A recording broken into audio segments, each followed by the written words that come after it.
제이슨 본의 도킹 실패로 우주선은 터져버렸고 폭발의 여파로 제이슨 본은 그대로 화성까지 날아갔습니다. 이때 제이슨 본은 생명체가 자랄 수 없는 척박한 화성에서 어떻게든 살아남아야 하는데요. 그는 물을 만들고 온실을 만들고 화성의 토양과 똥으로 감자를 키워냈습니다. 그렇게 제이슨 본은 1년 이상을 화성에서 생존할 수 있었죠. 과연 이게 어떻게 가능한 일일까? 감자를 키워내려면 여러 가지 조건이 필요하죠. 땅도 필요하고요. 적절한 상태의 대기도 필요하고 물도 필요합니다. 와트니에게 가장 시급했던 일은 충분한 양의 산소를 확보하는 것이었습니다. 산소가 있어야 호흡도 가능하고 물도 만들 수 있거든요. 그런데 화성에서 산소를 찾는 일은 와트니에게 생각보다 어려운 일은 아니었습니다. 화성의 대기는 95%가 CO2, 즉 이산화탄소. 화성 기지에는 이산화탄소에서 산소를 분리하는 산소 발생기가 있는데 이것만 거치면 손쉽게 산소를 얻을 수 있죠. 하지만 한 가지 문제는 화성의 공기가 너무 얇다는 것. 화성의 기압은 지구 기압의 1% 수준에 불과하기 때문에 이산화탄소를 모으는 건 쉬운 일이 아닙니다. 밖에서 공기를 들여오는 일도 거의 불가능하죠. 그런데 마침 타이밍 좋게도 이산화탄소를 고압 용기에 저장해 놓은 게 있었고 마크 와트니는 이걸 막사에 연결해가지고 이산화탄소를 시간당 0.5리터씩 10화성일 동안 125리터를 만들었습니다. 이 이산화탄소를 산소 발생기에 넣으면 산소 125리터를 발생시킬 수 있는 거죠. 자, 이것처럼 마크 와트니는 산소 공급 문제를 생각보다 쉽게 풀어버렸습니다. 재밌는 사실은 실제 우주정거장에서 산소를 공급하는 방법도 크게 다르지 않다는 점입니다. 현재 국제우주정거장은 물을 전기로 이용해서 산소와 수소로 분해하고 이산화탄소를 이용해서 다시 물을 만드는 순환 과정을 반복합니다. 이렇게 자원들을 우주비행사들에게 끊임없이 순환하면서 공급하게 되죠. 산소를 확보한 와트니는 이제 물을 만들기 시작합니다. 마크 와트니가 물을 만드는 데 사용한 방식은 로켓의 연료 하이드라젠과 이리듐 촉매를 이용하는 방법.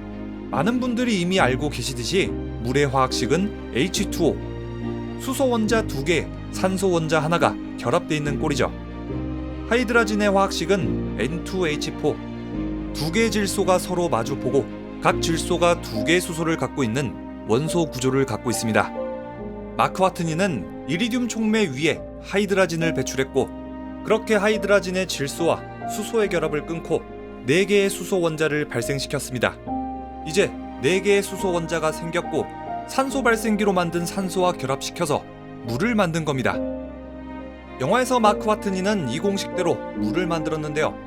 말만 들으면 되게 쉬운 작업 같지만은 실제로는 상당한 어려움이 따르는 작업입니다. 촉매로 사용했던 이리듐은 애초에 1200도 이상의 고온에서 가공이 가능한 물질이라서 영화처럼 조그만한 불로 만들어내는 거는 어림도 없고요. 추가적으로 영화처럼 감자를 재배하기 위해서는 300에서 600g 정도의 수분이 필요한데 마크가 사용한 방법을 따르면은 감자를 키우기 위한 충분한 양의 물을 얻기는 힘듭니다. 그리고 무엇보다도 이 방법은 정말 위험합니다. 폭발로 인해서 화재가 발생할 수도 있고 독성이 강한 하이드라진에 중독돼서 사망할 수도 있죠. 실제 국제 우주정거장에서는 보다 안전한 방법으로 물을 만듭니다.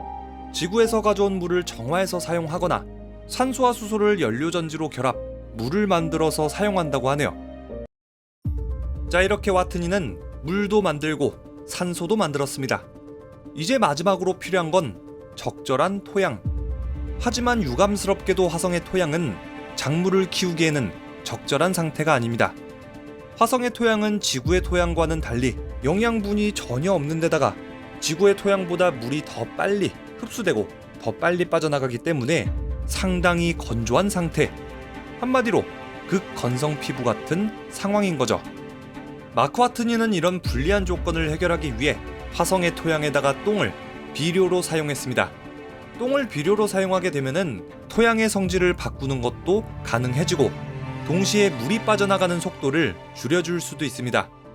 이 잘 포장된 똥은 완전 건조된 상태라서 박테리아가 없지만 물과 함께 활성 박테리아를 더하면 순식간에 박테리아가 증식합니다.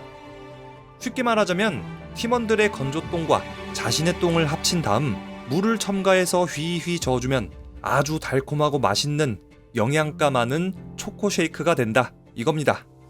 그런데 화성 토양으로 진짜로 농작물을 키울 수 있을까?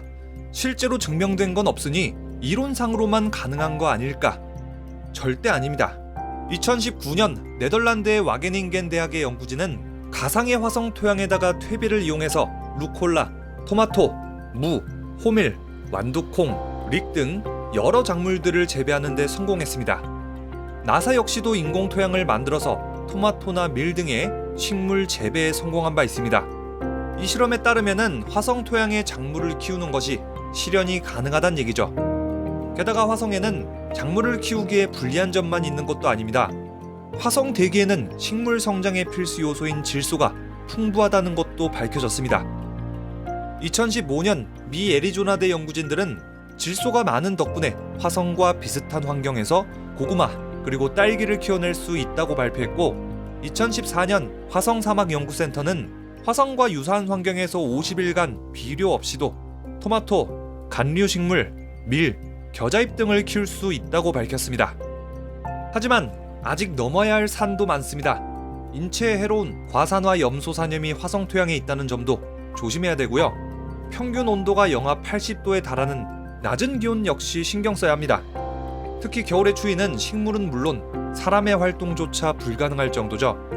그리고 화성에는 자기장도 없어가지고 태양에서 그대로 내리쬐는 살인적인 방사능도 해결해야 되죠. 게다가 화성의 토양으로 감자를 제대로 키웠다고 하더라도 이게 과연 정말로 안전한가에 대한 논란도 여지가 있습니다.